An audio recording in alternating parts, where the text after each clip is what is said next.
mo na magluto, Fairness. Kailangan madala na kita sa daddy mo bago pa tayo atakihin ang dalawang yun.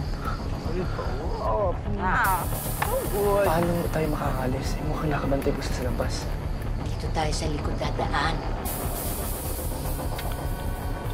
Tikman mo. Tikman mo. Ang tama mo lang. Okay. Saan po yung patay ng ilaw? Hindi. Iiwan nating bukas yan para kalain nila may tao pa dito sa loob. Sige po. Ay, teka. Nagbilin nga pala ang daddy mo ng paksiw na bangus.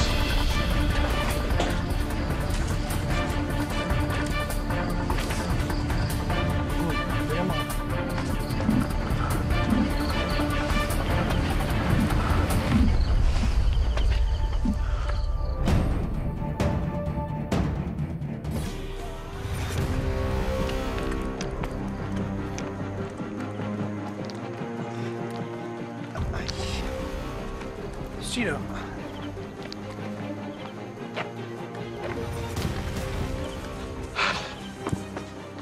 Tama ka, Chef.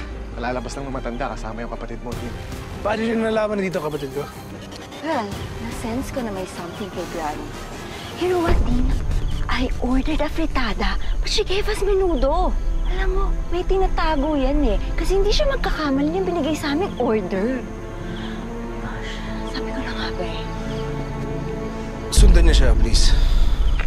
Okay. Uy, come on. Ay, busog pa ako. Baka ma-appendix ako. Pag-chef naman? Anong plano mo kay Romulo pag nakita namin? For Romulo has to go no matter what. Yung kapatid mo. Well, kung kinakailangan ng collateral damage, so be it. You go ahead. Akong bahala kay Mommy. I'll just wait for your good news, okay?